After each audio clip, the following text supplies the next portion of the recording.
हाँ हो गया। ये घास से मिलता है, ये घास से ना। तो अब लोग इसको नदी में जंगल में बतख जाके पानी नहीं मिलने से, ये घास मिलने से, इसको मिलने से तोड़ना। ये देखिए ऊपर देखिए, हमें बैलून जैसे ये पानी पूरा भर्ती होके बहता है। इसको ऐसे टुकड़ा पानी निकल गया थोड़ा, देख रहे हैं ना पानी। इसको और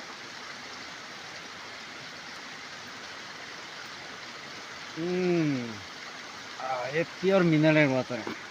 यहाँ में बैठता है, पटा के देखेगा, इधर बैठता है। ये देखो अभी भी है पानी, देखो देखो देखो, ऐसे स्टोर होके बैठता है। इसको आप पी सकता है,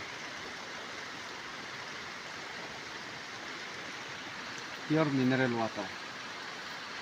ओके।